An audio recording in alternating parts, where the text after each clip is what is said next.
Anime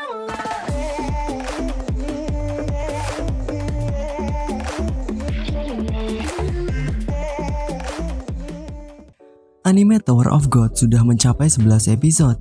Namun apakah kalian tahu bagaimana perbandingan anime dengan komik aslinya? Apakah lebih bagus animenya atau komiknya? Atau sudah sesuai dengan ekspektasi kalian? Di video kali ini Otaku Cowok akan membahasnya, terutama di episode ke-11. So let's check it out. Kita mundur ke akhir episode 10 ketika Kun tidak mau membantu dan berkelahi dengan Rak. Di anime para anggota lain sudah tahu bahwa itu acting dari Kun, padahal pada komiknya hanya Rak yang tahu bahwa Kun berakting. Sebenarnya banyak scene yang memang agak dirubah, namun tidak akan kita bahas di sini karena di sini khusus akan membahas di episode ke-11 saja. Di episode 11 awal dimulai dari komik chapter 58 pertengahan, yaitu ketika Bam berbicara dengan administrator, yang kemudian scene lanjutan ketika Rak memukul Kun dipindahkan ke anime episode 11. Dan alih-alih melanjutkan cerita di komik chapter 59, di anime langsung masuk ke chapter 60.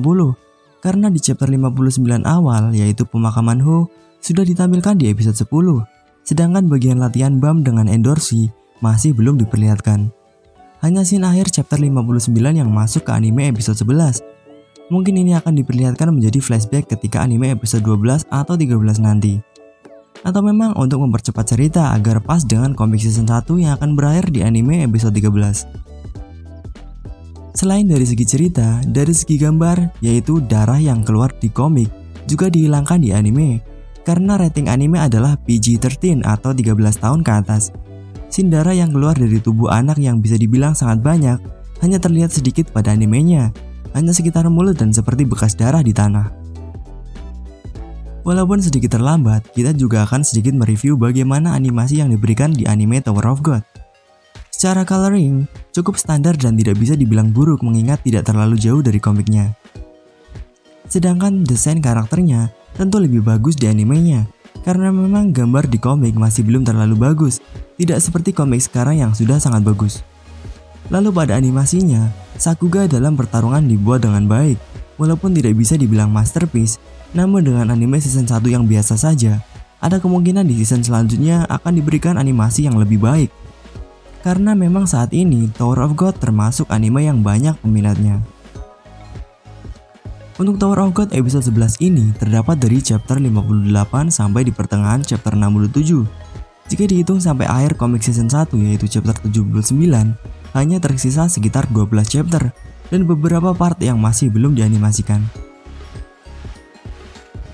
Jadi jika dilihat dari komiknya, untuk anime episode 12 akan terjadi di chapter 73 atau 74, di mana Bam mencoba menggantikan Banteng ketika bersama dengan Rahel saat di dalam balon Shinsu, atau ketika Rahel mendorong Bam setelah Bam berhasil mengalahkan Banteng. Dengan ini chapter yang tersisa akan masuk ke episode 13 dan akan pas di akhir season 1. Komik juga akan mengakhiri season 1 di animenya. Nah, bagaimana menurut kalian mengenai perbandingan anime dan komik ini? Terutama pada episode 11 yang bisa dibilang awal dari pertarungan terakhir di season 1 kali ini. Kalian bisa berkomentar mengenai pendapat kalian tentang anime Tower of God di kolom komentar.